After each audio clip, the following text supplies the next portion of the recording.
As I mentioned before, I'm a lover of the King James Bible. And I have to say that the King James Bible has stood the test of time. It's a good translation of the Bible. And sometimes I was like doing exegesis, right? I'm looking at certain passages of Scripture. At a modern translation, I'm always reading through the Bible, I'm reading modern translation. It's like, well, that's different. So the interesting thing is I consult different translations, and then looking at the Hebrew, the Aramaic, or the Greek, often the King James Bible is as accurate as any modern translation in certain places and certain times, even more so. But the fact of the matter is we want people to read the Bible. And for some people, the these and thous are a barrier. And of course, we do have the New King James Version of the Bible, and I use that as well. I think it's a good version. I think there's the King James 2, which is kind of obscure. They have the King James 21. So there are revisions of the King James Bible that make it more accessible to a modern audience by removing the these and thous and things like that. So I guess it was 2011. It's been a few years ago now, but that was I believe it's the 400th anniversary of the King James Bible, and that was a time of commemoration. And it's like they put out some documentaries and things, and I think it might have been around that time or later where I discovered that King James himself translated the Book of Psalms. I want to mention that, of course, what had happened with the King James Bible is King James was the newly coronated king. He was the King of Scotland.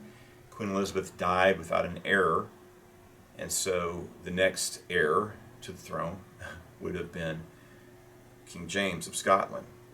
So then you have the beginning of the United Kingdom, and so he comes down to England to take the throne of England, to rule over England and Scotland. And there's a lot of religious controversies going on. And during a conference, we're trying to bring about unity and find solutions to all the religious conflict and division in England. Someone proposed the idea, it's like, well, we just need to have a new translation of the Bible. And King James said, that's a good idea. I agree with you on that. And he says, what I want is, because what had happened is, I guess under Bloody Mary, Protestants, she's trying to restore Catholicism in England. So several Protestants were martyred under so-called Bloody Mary, but honestly, Catholics were later martyred as well under the Protestant monarchs of this time of conflict. It's not right to put someone to death for being a Protestant or Catholic, but that was what's going on back then, unfortunately. So what had happened is, because of persecution in England, some Protestants have fled to Geneva, and they did an English translation of the Bible. Actually, the Catholics did it. We're in exile. They did the Douay-Rheims Bible. But while all this stuff was going on, so you had these expatriate communities, because of what's going on in England, Catholics or Protestant groups are fleeing England, and they're translating Bibles. The Douay-Rheims Bible, which is still used by Catholics today as their equivalent of the King James Bible. It's okay. I like the King James Bible. I've read the Douay-Rheims. And then you had the community in Geneva, the English community there, produced the Geneva Bible. And the issue with King James about the Geneva Bible was it was a study Bible, and it had anti-monarch or monarchical concepts in the notes, where the commentators are writing in the notes against the idea of monarchy, and condemning the idea of the divine right of kings that King James held to. And I think he was correct. So what King James says, we got a lot of division, we got all these problems. I don't like the notes in the Geneva Bible, is what King James is saying. I think they're seditious. But people want an English Bible and need an English Bible, so we're going to have a new English Bible, and without commentary, without men's opinions stuck in the footnotes or in the margins. I want a straight translation, the original languages, translated directly from the Hebrew, the Aramaic, and the Greek, with no commentary, none of the opinions of men. But what had happened, so he didn't translate it himself. He hired scholars from Cambridge and Oxford to do the translating. A committee, I think there's like 60 or so people, who are involved in the translation. They're doing this at the behest of King James, the whole Bible, the Old Testament, the so-called apocryphal books, the New Testament, published in 1611. But later on, they approach the king and says, Your Majesty, we're not going to have commentary, but what we do want is we need cross-references where people can look up scriptures that are quoted so they can find that passage of scripture. So we need cross-references, and we also need, it says like sometimes the Hebrew, the Greek, and the Aramaic, there's not one word in English that's the equivalent. There's different nuances. So sometimes we could perhaps put an alternate reading from the Hebrew, the Aramaic, or the Greek in the margin. So the king gave them that concession. He conceded that they could put no commentary, but cross-references and also alternate translations of certain Hebrew, Greek, and Aramaic words. However, later on, King James himself translated the book of Psalms, and this is his translation. And what this is a metrical translation, which means it has rhythm, rhyme, iambic pentameter. It's translated into poetry, into English poetry, how we read poetry, how people enjoy poetry. The idea is to set it to song, right? So the book of Psalms is written in Hebrew, and Hebrew poetry works different. I mean, you have the idea of where you have repeating of a theme, contrast. The heavens declare the glory of the Lord, the earth showeth his handiwork. So you have comparison, contrast, or parallelisms as well. That's a form of parallelisms. You also have alphabet acrostics. So what I'm saying is, Hebrew poetry works different from English poetry. But I think the power of the book of Psalms is very evident. And it's actually the center of worship for Christians around the world, since it's canonized. Even in the Eastern traditions, a lot of these people who devoted themselves to like the monasteries, and not just in the Middle East and Africa, but in Europe, they would meditate and pray through the book of Psalms. So King James was thinking, well, why don't we put the book of Psalms to music? And one way to do that is to have it be, instead of just translating Hebrew poetry word for word, let's translate it poetically, literally but poetically. We're going to use our modes of poetry in the translation of the book of Psalms, because that's what the book of Psalms is. It's a hymn book. It's a book of poems. And so let's translate. King James wanted to translate the book of Psalms as poetry. So supposedly he translated himself directly from the Hebrew. There's different theories about this. Some people say no. He hired somebody to do it in his name, or King James translated a third of it and he died, and it was finished off by another poet and published in his name. But however you look at it, this translation is attributed to King James himself. The idea is that King James himself translated this book of Psalms using common modes of poetry that we use in English. I'm going to give an example. One thing that's kind of interesting about this is that, in a sense, King James authorized 3 versions of the book of Psalms. In the Book of Common Prayer, you have the Psalter, and he authorized a revision of the Book of Common Prayer, which is the liturgy book for the Church of England. And the Psalter, of course, is the Book of Psalms. And with the Psalter in the Book of Common Prayer, they didn't use the King James version.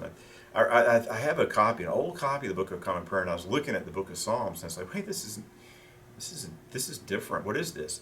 I think that they continue to use the Miles Coverdale version of the Book of Psalms in the Book of Common Prayer. So that would have been authorized by King James. Miles Coverdale, what happened is the first English translation of the Bible was by William Tyndale. And he was a great scholar. I was reading his commentary, his introduction to the Bible. He was a very devout, spiritual, evangelical man, a good theologian. And they murdered him for translating the Bible. His Bible was contraband, and then they murdered him for translating the Bible. He was martyred. Shockingly enough, and it's unfortunate, because it's like he finished an excellent translation of the New Testament. He translated the Torah. He's like a master of the English language. and he was probably only a third of the way through the Old Testament when they killed him. Someone, the Miles Coverdale's, some of that is Tyndale's work himself, but other people finished up what Tyndale started.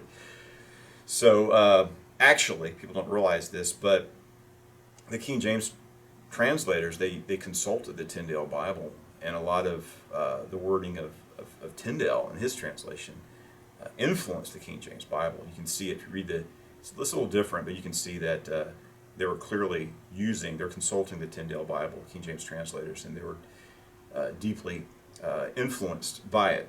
So you have the Book of Common Prayer, Book of Psalms, the authorized King James Version, 1611 Book of Psalms, and then you have the version which was attributed to King James himself, even though he might have had assistants, and some people think he didn't translate at all, that somebody else translated it and just tried to pass it off as King James. Probably the most logical explanation is, either he had assistants or he translated a third of it, and someone finished it for him after his death. I think it was attributed to King James for a good reason. Now there was I was reading notes about this somewhere, I don't have them with me, but there was a previous attempt to translate metrical, that's what they call it, the Book of Psalms in English poetry style before. And the idea is that the King James authorized, well, they entitled the Psalms of King David, translated by King James. The hope was that this would become the dominant version of the Book of Psalms that was translated into English modes of poetry.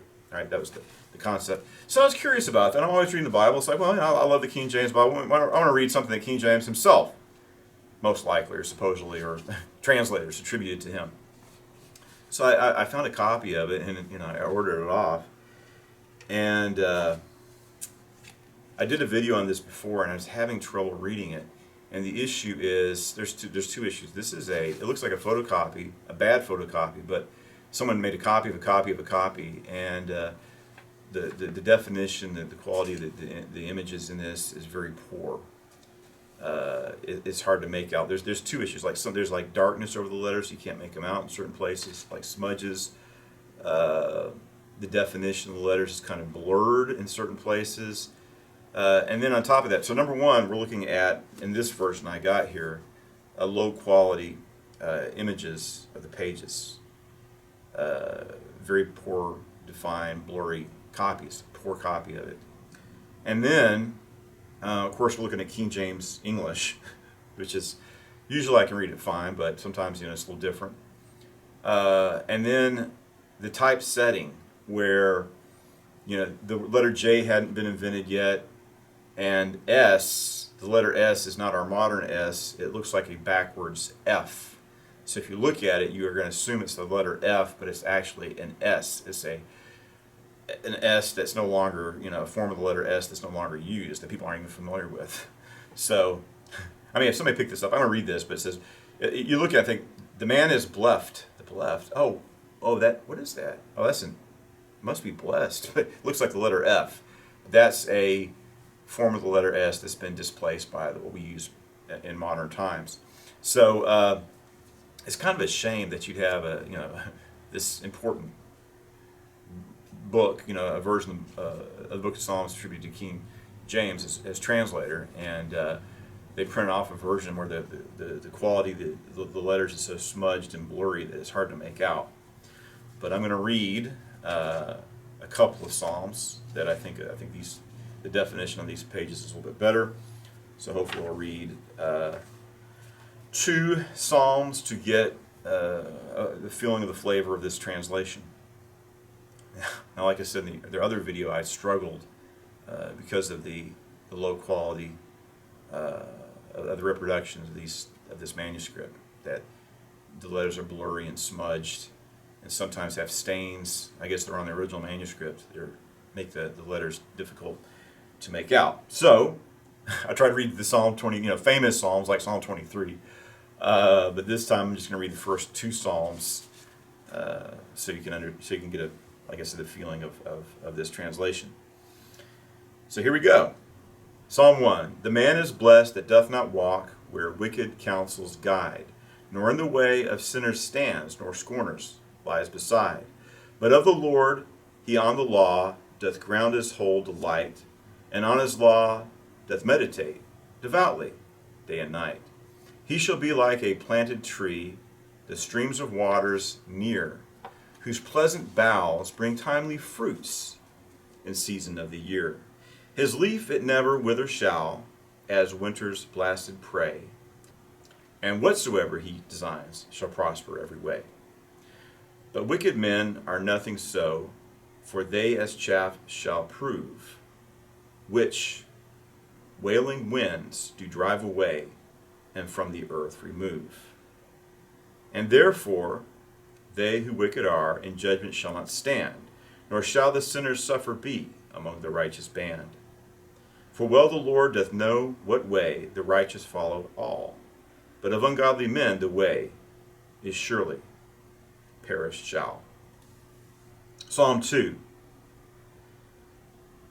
What moves tumultuous Gentiles thus, to take such needless pain?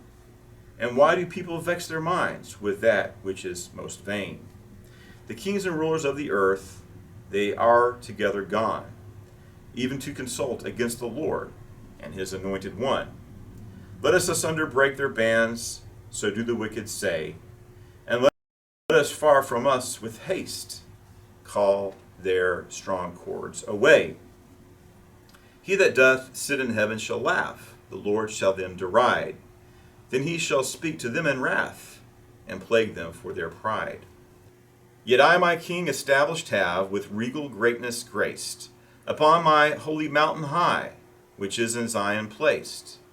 The statutes still I will proclaim, thus says the Lord to me, for thou art my son this day, I have begotten thee. But thou, but ask, and I will give the nations in thy hand, and of the earth thou as thine own the borders shalt command. Thou shalt them with a rod of iron all broken quite confound, and them like potter's vessels fail shall dash upon the ground. And therefore ye that are great kings, be wise whatever fall. Ye that are judges of the earth, be well instructed all. Serve you the Lord with fervent fear, that he may you protect, and lift your hearts aloft with joy, yet trembling with respect. Kiss you the Son, that you may him from being angry stay, lest if his wrath but sparkle once, you perish in the way. Most blessed certainty are those, when vexed with any grief, who come with confidence to him, as sure to have relief. And then we'll conclude with Psalm 3. O Lord, how they are now increased that strive to trouble me. There many are that now do rise against me bent to be. There many be who of my soul most bitterly do say, there is no hope for him in God to save him in any way. But thou, O Lord, in whom I trust, my shield and glory art, and of my head the lifter up, that dost maintain my part. I with my voice unto the Lord did cry, entreating still, and he most graciously me heard out of his holy hill. I laid me down, all thoughts expelled, and did most calmly sleep. Then cheerfully awake again, for me the Lord did keep. No kind of fear can move my mind, though thousands should conjure, and compass me as opposites, my ruin to procure. Arise, O Lord, save me, my God, for thou my foes dost smite. On the cheekbone thou broke the teeth of the ungodly quite. To thee, O Lord, that reigned in heaven, salvation doth belong, and let thy blessings' secret grace shall make thy people strong. And we'll conclude there. So those are 3 Psalms of David translated by King James himself, the man who authorized the famous King James Bible.